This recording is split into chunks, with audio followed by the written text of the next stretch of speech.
श्री भक्तमाल जी में जयदेव महाप्रभु के जब चरित्र का वर्णन श्री नाभा जी करते हैं तो वहाँ वर्णन करते हुए जो छप्पे गाया है उस छप्पे में श्री नाभा जी स्पष्ट रूप से इस बात को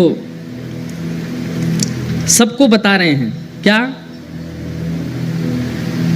जयदेव कवि नभ चक्कवे खंड मंडलेश्वर आन कवि प्रचुर भयो तिहु लोक गीत गोविंद उजागर।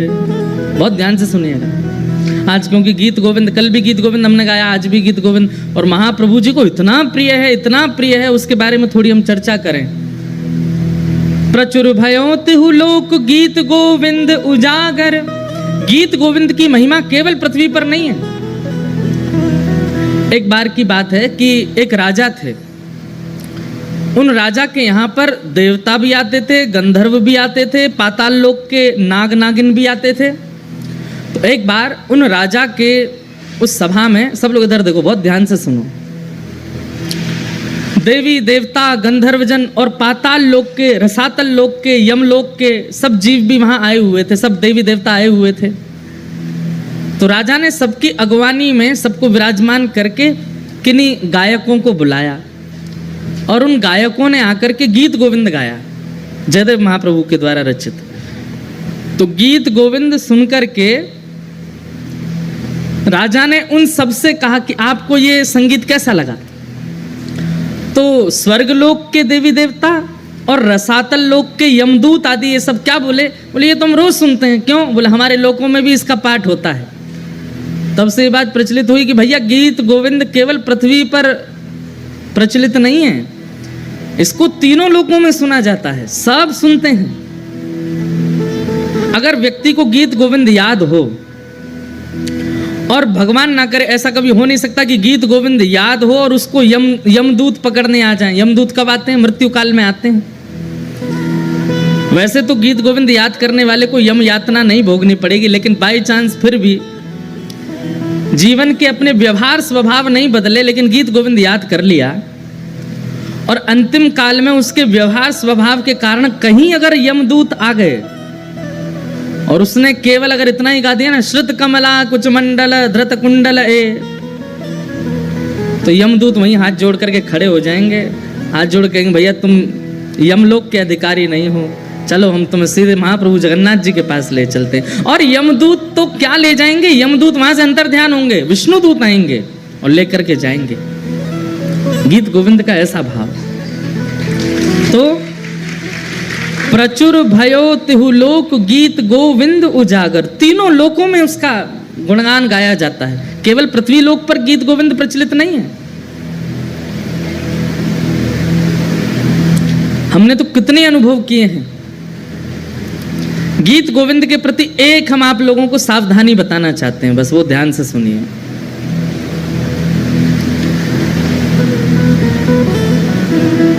वैसे तो ये सावधानी रखने वाली बात भी है, लेकिन कई लोग टेस्ट लेने के लिए इसको कर भी सकते हैं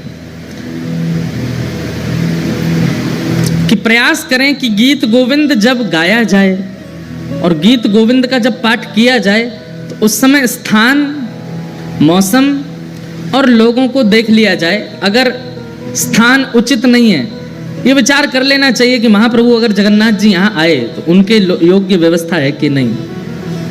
मौसम, कड़कती धूप पड़ रही है, भयंकर गर्मी, पसीना निकल रहे हैं महाराज, उस समय गीत गोविंद मत गाइए।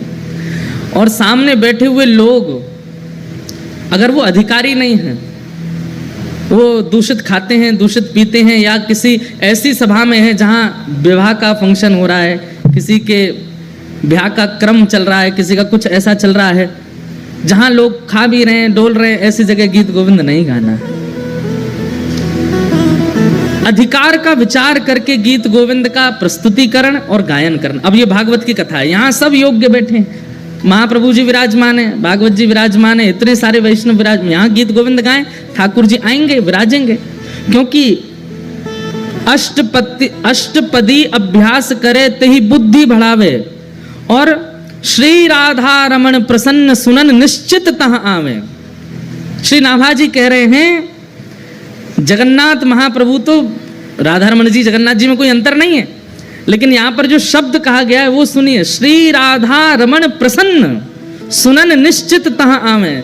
निश्चित शब्द लगा करके श्री नाभा जी ने इस बात को प्रमाणित कर दिया कि गीत गोविंद अष्टपदी का एक अक्षर भी जब प्रारंभ होता है ठाकुर जी उसी समय आ जाते, आकर के बैठ जाते और पूरा सुनते। तो इसमें विचार ये रखना चाहिए कि अष्टपदी कहीं भी ना गाई जाए, कभी भी इसका वाचन ना किया जाए। कई बार ऐसा होता है कि हम लोग सफर कर रहे हैं, गाड़ी में बैठे हैं, और गाड़ी में बैठे बैठे आपको, कई लोगों को आदत होती है कीर्तन सुनने की, भजन सुनने की।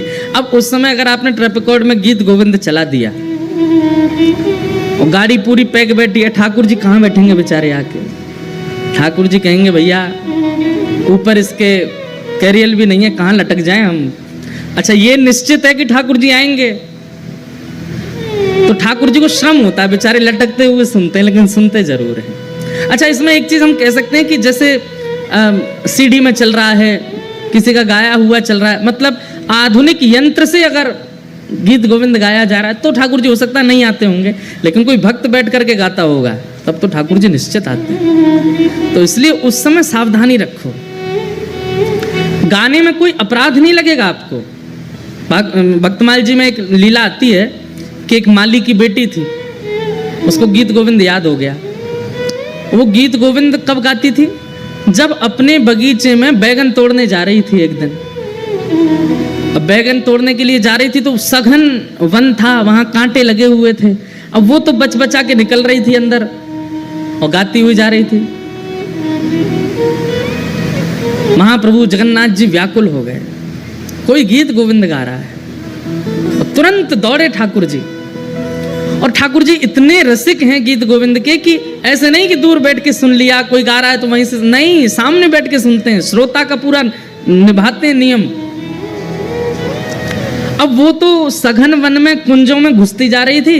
महाप्रभु जगन्नाथ जी सोचे कहां से आ रही आवाज, इनमें ये कांटों के वृक्ष लगे हैं, बेल छाई है, इसमें भीतर घुसी हुई है, वहां से बैगन तोड़ती हुई गा रही है। महाप्रभु जगन्नाथ जी हैं भी खूब विशाल, खाते पीते घर के हैं, मोटे ताजे हैं। अब जैसे ये घुसे भीतर, सोचो कभी कभी इमेजिन करो इनके स्वरूप को, ये कैसे घुसे होंगे भीतर। जैसे ही भीतर पहुंचे तो कहीं कहीं से तो वस्त्र फट गए इनके, कहीं पर कांटे लग भी गए, लेकिन मधुर मुस्कान ठाकुर जी सुन रहे हैं। कभी कभी लगता है कि महाप्रभु जगन्नाथ जी 24 घंटे प्रसन्न मुद्रा में ही रहते हैं। क्यों? क्योंकि 24 घंटे कहीं ना कहीं गीत गोविंद चलता ही रहता है, इसलिए ठाकुर जी प्रसन्न रहते हैं, इतना प्रिय है ठाकुर जी को। तो महाप्रभु जी उसका गीत गोविंद सुन रहे थे, बड़े भाव से गा रही थी। जैसे गीत गोविंद विश्राम हुआ, महाप्रभु जी दौड़े मंदिर के लिए। मंदिर में जाकर के विराजमान हुए, तभी पुजारियों ने देखा बलभद्र जी सुभद्रा जी के वस्त्र तो बिल्कुल बढ़िया हैं और इनके अस्त व्यस्त हो गए, फट गए जगह जगह से। पूछा, हे महाप्रभु जी, ये आपके वस्त्र कैसे फट गए? तो महाप्रभु जी ने ये भाव बताया कि मुझे गीत गोविंद बहुत प्रिय है, और कोई व्यक्ति कभी कहीं गाता है तो मुझे, मेरा मन होता है कि मैं वहां पहुंच जाऊं। तो अभी कहाँ गए थे? तो बताया, बोले एक माली की बेटी है, बैगन तोड़ के गाती है, मैं घुस गया भीतर, फट गए मेरे वस्त्र। उसी दिन वहां के गजपति राजा ने ये नियम बना दिया, पूरे जगन्नाथपुरी को इकट्ठा करके सबसे हाथ जोड़ के निवेदन किया कि जिनको भी अष्टपदी गीत गोविंद याद है, आपसे प्रार्थना है, आसन लगा करके उस पर स्वयं बैठिए और एक सन्मुख आसन पधरा करके तब गीत गोविंद गाइए, क्योंकि महाप्रभु जी आते हैं। आप चलते फिरते उठते बैठते कहीं कुछ करते हुए गाएंगे तो उसमें कोई दिक्कत नहीं है, लेकिन महाप्रभु जी को श्रम ना हो। और श्रम दो प्रकार के होते हैं। एक श्रम तो ये होता है कि ठाकुर जी के अनुकूल व्यवस्था नहीं है और ठाकुर जी को गीत गोविंद सुनने का चाव है, वो आएंगे, उनको कष्ट होगा। और दूसरा भाव ये है, मान लीजिए श्री मंदिर में कोई विशेष पूजा चल रही है ठाकुर जी की, और उसी समय आप गीत गोविंद गाने लग गए। ठाकुर जी का आने का बहुत मन है और उस समय सामने विशेष पूजा चल रही है, जा नहीं सकते, तो ठाकुर जी बहु प्रयास करके एक और रूप धारण करके आते हैं। और ठाकुर जी इतना श्रम करके आते हैं और उसके बाद भी आप अनुकूल जगह नहीं देखते, तो उनको पीड़ा तो होती है। पीड़ा तो खैर क्या, वो श्रमित तो होते हैं, और वैष्णव का स्वरूप है वो ठाकुर जी को श्रमित नहीं कराता। इसलिए गीत गोविंद का कभी भी पाठ कीजिए तो इस बात का ध्यान रखिए कि अनुकूल व्यवस्था है कि नहीं। चलते फिरते उठते बैठते अगर गाड़ी चल रही है तो रोक लीजिए, बगल वाले को उतार दीजिए और विचार कीजिए महाप्रभु जी बैठे, अब गाते हैं। बहुत ही चाव आ रहा है, गाने का बहुत मन हो रहा है, तो ऐसी स्थिति में आप गा सकते हैं। जहां अनुकूल ऐसा लगता हो कि ठाकुर जी विराजेंगे तो उनको संकट कष्ट नहीं होगा, ऐसी जगह गीत गोविंद गाइए। जहां योग्यताएं दिखती हों वहां गीत गोविंद का पाठ करो, क्योंकि श्री नाभा जी कहते हैं राधा रमण प्रसन्न सुनन निश्चित तहां आवे। और एक बहुत विशेष बात गीत गोविंद के लिए, अष्टपदी अभ्यास करे तही बुद्धि बढ़ावे। अगर कोई व्यक्ति गीत गोविंद अष्टपदियों का अभ्यास करता है, केवल श्रुत कमला कुछ मंडल एक ही अष्टपदी याद करने से काम नहीं चलेगा। ये हमारे पास पूरा गीत गोविंद है, इसमें बहुत सारी अष्टपदियां हैं और अष्टपदी का स्वरूप ऐसा है कि सब संस्कृत पढ़ने में बहुत आसान लगेंगे, लेकिन गीत गोविंद महाकाव्य की संस्कृत आसानी से पढ़ी नहीं जा सकती। छंद ऐसे हैं कि आप सामान्यतया पढ़ नहीं पाओगे, इसलिए उसका अभ्यास कीजिए। और अगर आप गीत गोविंद अष्टपदियों का अभ्यास करते हैं, नित्य उनको पढ़ते हैं, नित्य उनको अपने ध्यान में लाते हैं, तो उससे क्या होगा, श्री नाभा जी कहते हैं तही बुद्धि बढ़ावे। बुद्धि बढ़ावे मतलब विवेक जागृत होता है। एक बात सुनिएगा,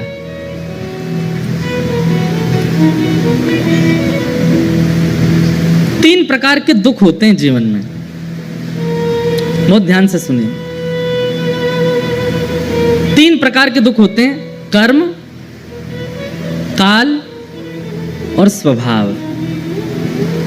सबसे पहले दुख का कारण क्या है, हमारा कर्म। हम जैसा करते हैं हमको भोगना पड़ता है, चाहे कितना भी बड़ा व्यक्ति हो, अगर उसने गलत किया है उसको भोगना पड़ेगा। हाँ, ऐसा होता है कि आपने अगर गलती की और बाद में आपको उसका आभास हो गया कि मैंने गलत किया, और उसका अगर आपने प्रायश्चित किया तो गलती से मिलने वाला जो आपको दंड है वो 40% कट जाएगा, 60% तो फिर भी भोगना पड़ेगा। नाम जप से 30% और घट जाएगा, 30% तो भोगना पड़ेगा। और फिर जीवन के स्वभाव व्यवहारों को सुधारने से 20% और घट जाएगा, 10% फिर भी भोगना पड़ेगा। और 10% जब बच जाए तो अगर वैष्णव बुद्धि होगी तो आप उसको स्वीकार करके भोग लोगे, आप उससे भागोगे नहीं। मेरा कर्म है, अब आ रहा है तो आने दो, 10% तो भोग ही लोगे। तो पहले दुख का कारण कर्म, दूसरे दुख का कारण है काल, समय। सब लोग इधर देखिए, ध्यान से सुनो। और जब काल दुख रूप धारण करता है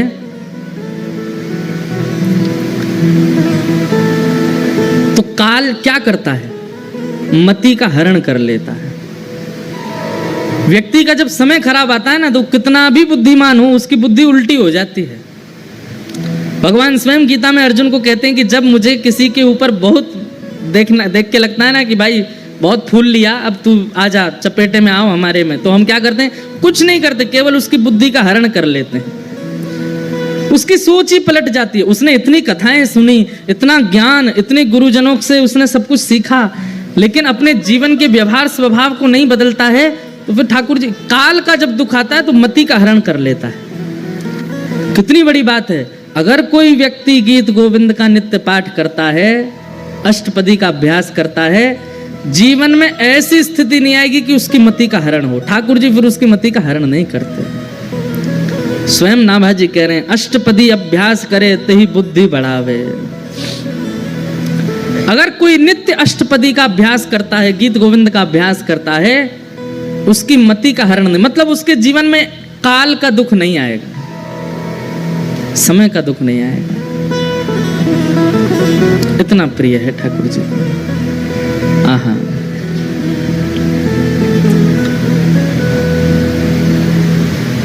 अरे और कहां तक कहें, जब जयदेव महाप्रभु पहुंचे और श्री जगन्नाथ महाप्रभु का दर्शन करते हुए गा रहे थे, श्रित कमला कूच मंडल धृत कुंडल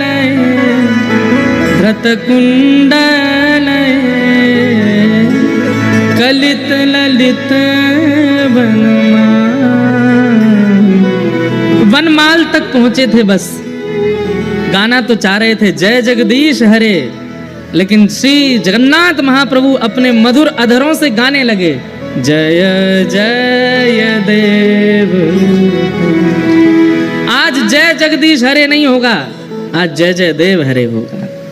हे जयदेव, तुम्हारे इन भावों को हम प्रणाम करते हैं, हमारी इन अंतरंग स्थितियों को तुम लिख रहे हो, हम वंदन करते हैं। श्री जयदेव महाप्रभु वो पहले ब्याह नहीं कर रहे थे। इधर देखो, ध्यान से सुनो, सबको आवाज आ रही है हमारी? किसी को नहीं आ रही हो तो हाथ ऊपर करो। सबको आ रही है ना? हाँ, तो ध्यान से सुनो। जयदेव महाप्रभु पहले ब्याह नहीं कर रहे थे, और ये निश्चित होता है कि जिसके अंदर भक्ति मात्रा में आ जाती है वो ब्याह से भागता है। वो संसार के विषयों से कहीं ना कहीं स्वयं को बचाता है। तो जयदेव महाप्रभु, आपके माता पिता जो थे वो बाल्यकाल में ही चले गए थे, तो बचपन से ही आप जगन्नाथ महाप्रभु को ही अपने माता पिता मानते थे। जब जगन्नाथ भगवान का इन्होंने दर्शन किया, तो दर्शन करने के बाद में इनके मन में भाव आया कि मैं एक नियम धारण कर लेता हूं। क्या? मैं इतना विरक्त भाव में रहूंगा, वृक्ष के नीचे रहा करूंगा, और एक रात जिस वृक्ष के नीचे रहा, दूसरी रात उस वृक्ष के नीचे नहीं रहूंगा। ऐसा नियम बना लिया जयदेव महाप्रभु ने। गीत गोविंद इतना प्रिय लेखनी से नहीं बना है, इतना प्रिय शब्दों से नहीं बना है, इतना प्रिय जगन्नाथ जी को रचयिता की वजह से बना है। शब्द तो संस्कृत के हैं, मैं भी लिख सकता हूं, आप भी लिख सकते हो। कई बार सब्जी अच्छी नहीं बनी है, लेकिन किसने बनाई है? पत्नी ने बनाई है, तो अच्छी बतानी पड़ती है। कैसी बनी? बहुत अच्छी बनी, बहुत बढ़िया बनी है। अरे चलो, पत्नी तो रोज बनाती है, पति ने बनाई है।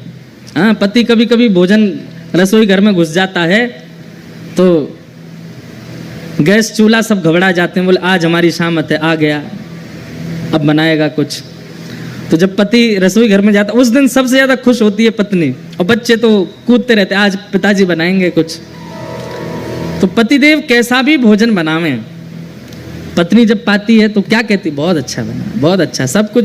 पत्नी को पता चल जाता है इसमें नमक कम है, नींबू भी कम है, थोड़ी सी मिर्च ज्यादा हो गई है।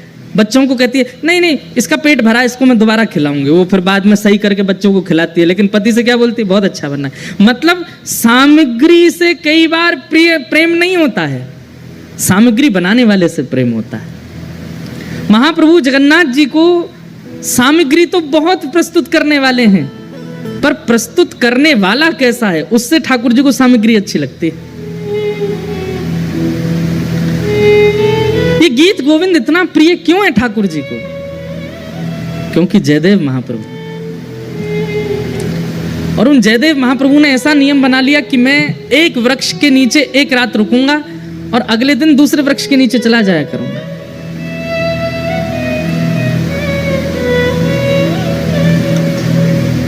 महाप्रभु जगन्नाथ जी को बड़ी चिंता रहती है जयदेव जी की।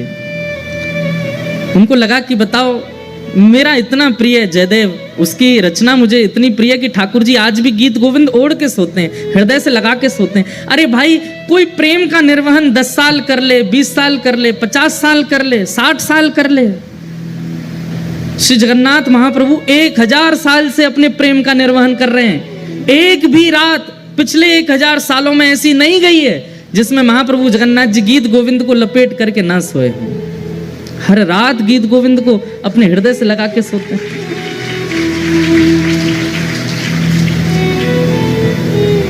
अरे, प्रेम विवाह करने वालों के भी प्रेम चलते हैं, लेकिन कुछ वर्षों में कुछ कुछ खंडन तो उनके प्रेम में भी आता है।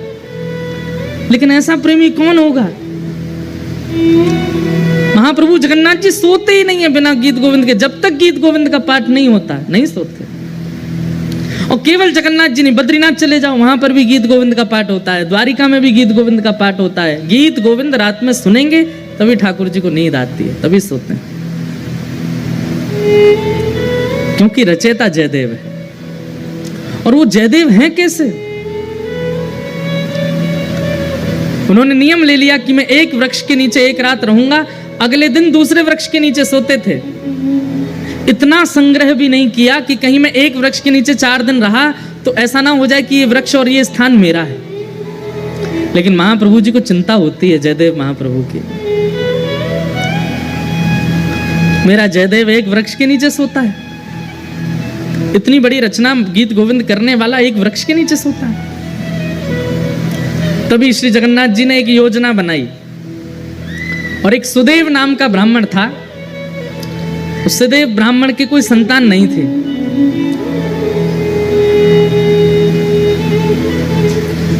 सब लोग बहुत ध्यान से सुनो, बहुत अच्छी कथा है।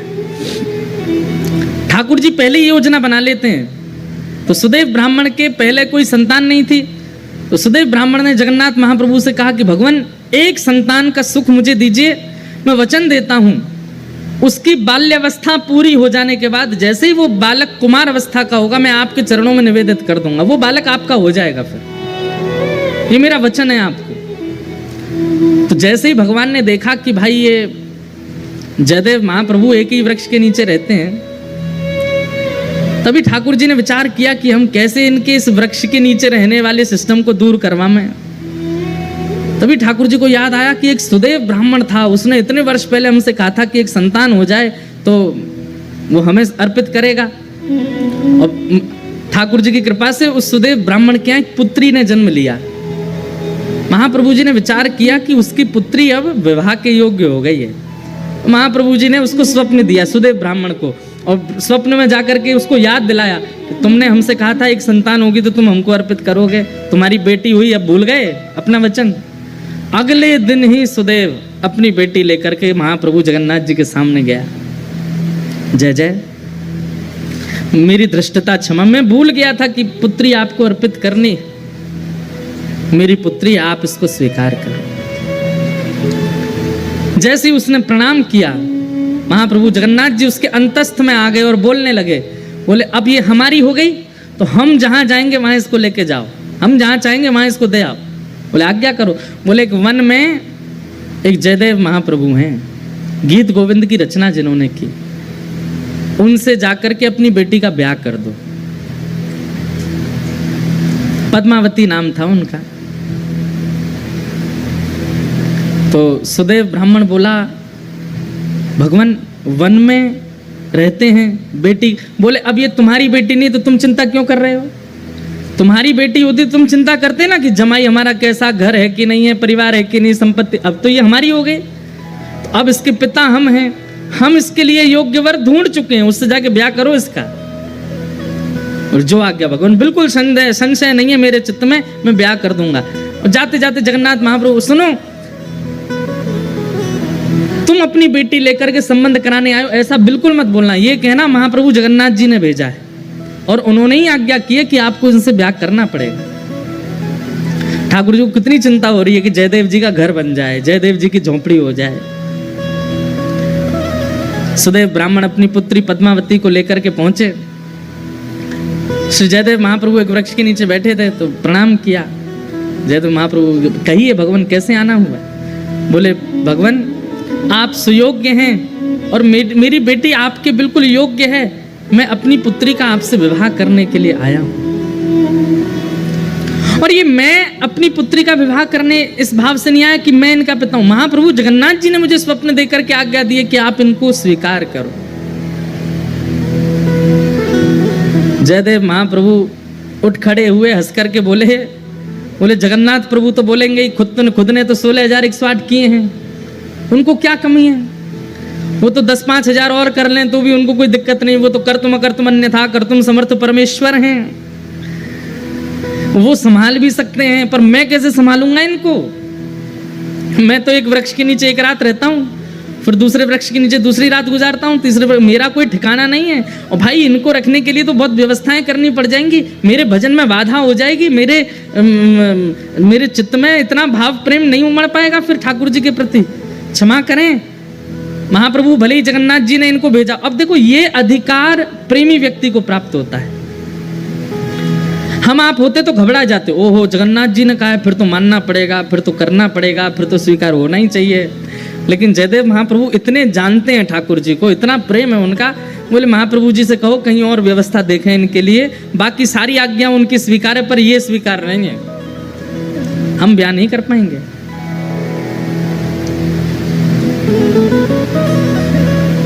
और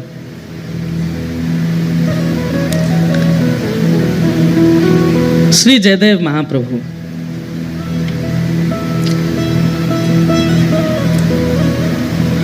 मना कर देते हैं, नहीं करेंगे।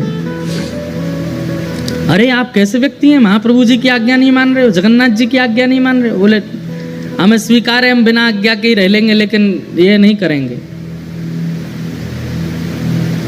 तो एक बार को तो सुदेव ब्राह्मण को क्रोध आ गया, बोले भगवान की आज्ञा ना मानने वाले को हम कैसे दे सकते हैं, चल बेटी। अपनी पुत्री को उठाने लगे तो पुत्री बैठ गई, बोले नहीं महाप्रभु जी ने आज्ञा की है कि तुम इनकी हो, मैं तो इनको सर्वस्व दे चुकी हूँ, मैं तो इनको अपना मान चुकी हूँ, ये भले मुझे स्वीकार ना करें। पिताजी अब आपका कर्तव्य नहीं है, मेरे परम पिता जगन्नाथ जी ने मुझे इनको सौंपा है, अब मैं इन्हीं की हूँ, चाहे मुझे स्वीकार करें चाहे नहीं करें। जयदेव महाप्रभु बोले वाह, ऐसा समर्पण तो हमने नहीं देखा भैया। अरे तुम्हारे पिता कह रहे हैं चलो तुम, बोले नहीं महाप्रभु जी ने आपको अर्पित किया, तो मैं आपकी। जयदेव महाप्रभु बोले छोड़ जाओ इनको, 2-3 दिन हमारी दिनचर्या देखेंगे, खुद ही भाग जाएंगे ये। लेकिन पद्मावती का ऐसा त्याग, जयदेव महाप्रभु अगर उस वृक्ष के नीचे बैठे हैं तो उनके सन्मुख वाले वृक्ष पर बैठ जाती और उनको अपलक नेत्रों से देखती। जैसी दिनचर्या, अब भाई वन में रहते हैं, वन में सांप भी है, बिच्छू भी है, कातर भी हैं, ना जाने कितने सारे जीव आ जाते हैं, लेकिन सब स्थितियों में बिल्कुल अनुकूल रह करके अपने श्री जयदेव जी को देखती रहती। 3 दिन बाद जब वो नहीं जा रही, अब देखो कितनी अच्छी बात है, 3 दिन बाद जब वो पद्मावती वापस लौट करके नहीं गई तो श्री जयदेव महाप्रभु ने मन में विचार किया कि ये इसकी जिद नहीं है, ये श्री जगन्नाथ प्रभु अपना अधिकार दिखा रहे हैं मुझको कि देखो मेरा तुम पर कितना अधिकार है, मैं जिससे चाहूंगा तुमको उससे ब्याह करना ही पड़ेगा। और ये बात सोच करके श्री जयदेव महाप्रभु रोने लगे कि ठाकुर जी मुझ पर कितना अधिकार मानते हैं कि मेरे 5 बार मना करने पर भी ये कन्या अपने स्थान से हिल नहीं रही। इसकी सामर्थ्य नहीं है कि ये वन में रह सके, इसकी सामर्थ्य नहीं है वृक्ष के नीचे रह सके, इसने कहां तपस्या देखी है, लेकिन इसको ये सामर्थ्य कौन प्रदान कर रहा है, महाप्रभु जी। जयदेव महाप्रभु ने जब इसको अधिकार माना कि ये जगन्नाथ जी का अधिकार है मेरे ऊपर, और अधिकार मान करके पद्मावती से कहा मैं तुम्हारा वर्ण करूंगा चलो। और तब पद्मावती से ब्याह किया, और ब्याह करने के बाद कहा देवी अब तुम तो ऐसे वृक्ष के नीचे रहती अच्छी नहीं लगती, चलो। और फिर बंगाल का जन्म था महाप्रभु जी का। अब पता नहीं, अब ऐसा भी कहते हैं कि वो स्थान उड़ीसा में ही आता है, कई कहते हैं पहले बंगाल में था अब उड़ीसा में, ऐसा कुछ है। केलुबिंद नाम का एक स्थान है, और वहाँ अपनी पत्नी के साथ गए और गांव के बाहर ही एक झोंपड़ी बना करके अपनी पत्नी के साथ जयदेव महाप्रभु रहते थे। अब ठाकुर श्री जगन्नाथ जी को शांति पड़ी कि हाँ अब ठीक है, झोंपड़ी में रहता है, अब कम से कम धूप, वर्षा, सर्दी, गर्मी, जीव जंतुओं से सुरक्षित तो है, कोई दिक्कत नहीं। महाप्रभु जी ने, जयदेव महाप्रभु महाकाव्य गीत गोविंद की रचना की।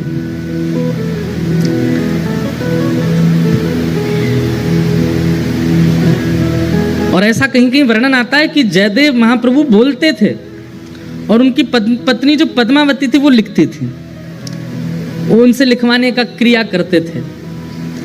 ठाकुर जी के अंतरंग लीलाओं को वर्णन करते और पत्नी से कहते तुम लिखो। दोनों दंपति मिलकर के महाप्रभु जगन्नाथ जी के यश का गान कर रहे हैं, ठाकुर जी की लीला का स्मरण कर रहे हैं।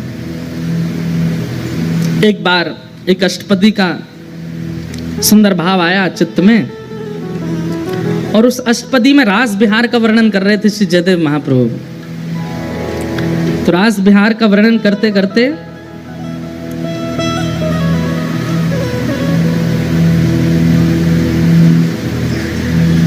वदसि यदि किंचिदपि दंतरुचि कौमुदी हरति दरति मिरत मति घोरम।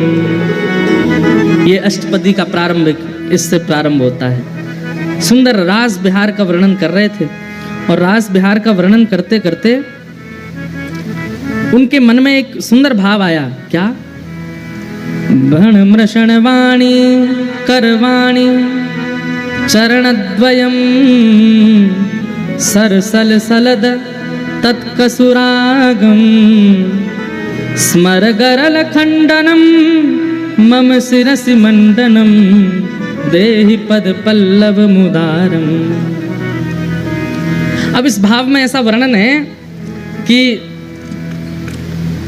ठाकुर जी किशोरी जी के साथ रास बिहार कर रहे हैं और रास बिहार करते करते ठाकुर जी आते हैं और थकी हारी किशोरी जी बैठी हैं और किशोरी जी को थके हारा जान करके ठाकुर जी मन में सोचते हैं कि आज मैं अपने मन की इच्छा पूरी कर लूं। क्या है मन की इच्छा?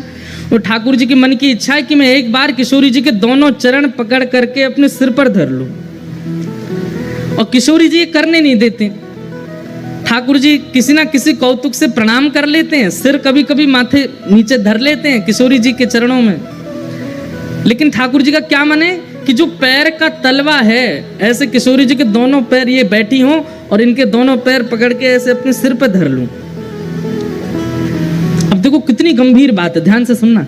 जयदेव महाप्रभु नेत्र बंद करके चिंतन कर रहे हैं और चिंतन करते करते उनको दृश्य क्या दिखा कि ठाकुर जी ने देखा किशोरी जी थकी हारी बैठी हैं एक शिला पर और तुरंत ठाकुर जी सोचते हैं आज अच्छा समय है, किशोरी जी के दोनों चरण उठा करके अपने श्री मस्तक पर रख लूं। जयदेव महाप्रभु कहते कहते रुक गए।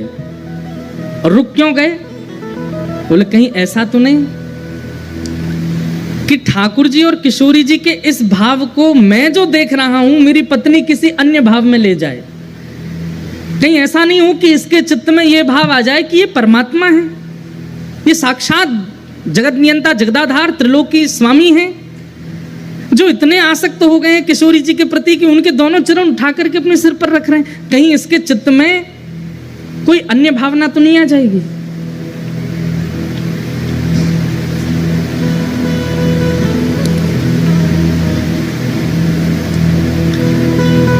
बोलते बोलते जयदेव महाप्रभु रुक गए और तुरंत मन में विचार किया कि मैं अपना नित्य क्रम करे आता हूं और इसको मैं थोड़ा परिवर्तित करके बोलूंगा, ऐसा कोई भावना आवे जिससे इसके चित्त में कोई दुर्भाव प्रकट हो जाए।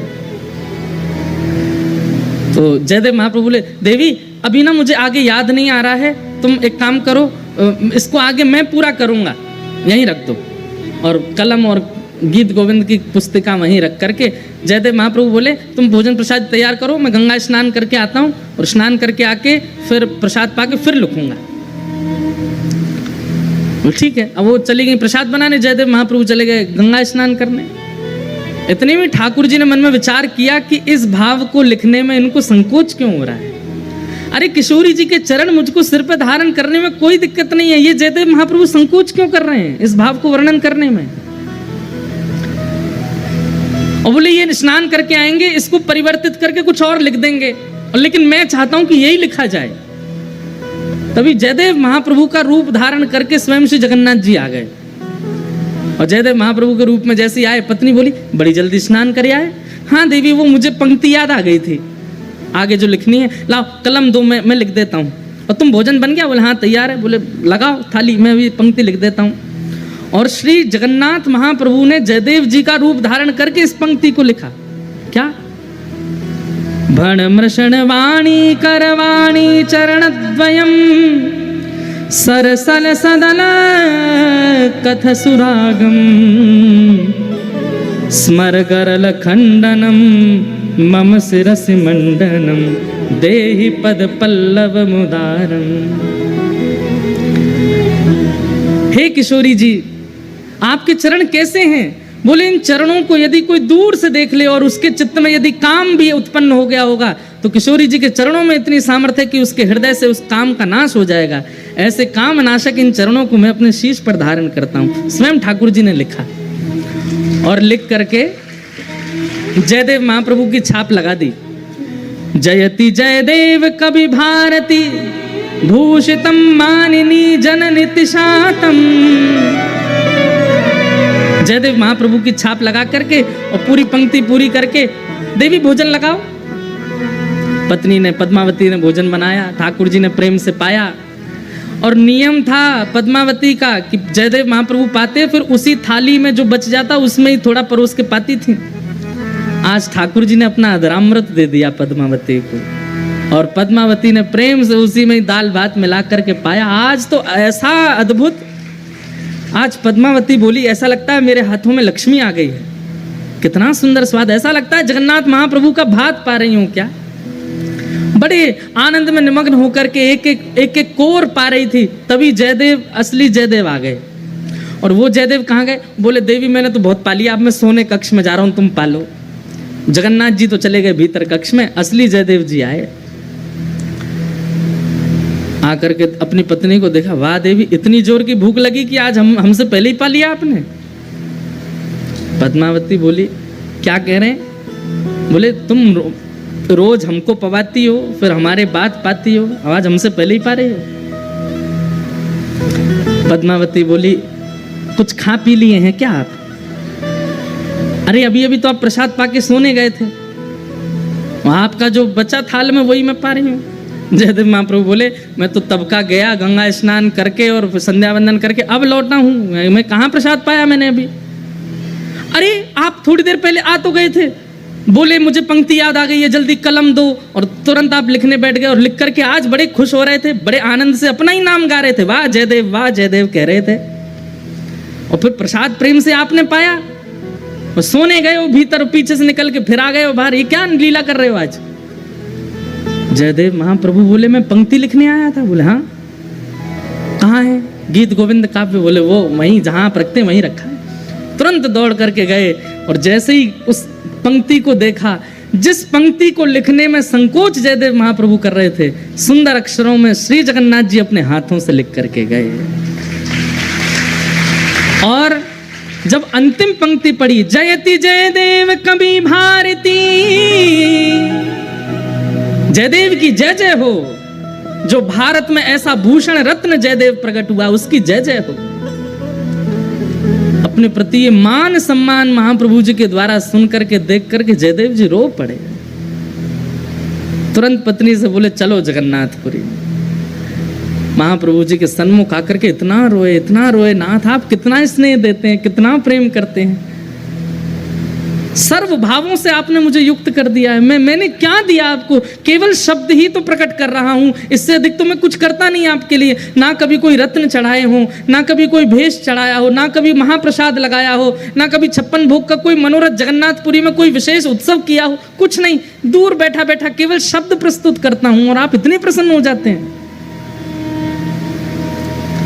जयदेव महाप्रभु को देख करके जगन्नाथ जी कहते हैं ये सबसे प्रिय भोग है मेरा, जब कोई भक्त अपने शब्द प्रकट करता है, ये मुझे सबसे ज्यादा प्रिय लगता है। इसलिए भैया ये गीत गोविंद महाकाव्य, इसको सामान्य स्तुति मत समझिएगा। ना तो शरीर के रोग दूर होंगे, ना घर परिवार के कलेश दूर होंगे। गीत गोविंद कोई हनुमान चालीसा की तरह पाठ नहीं करना, भूत पिशाच निकट नहीं आवे, महावीर जब नाम सुनावे। गीत गोविंद तो प्रेम लक्षणा भक्ति प्रदान करता है।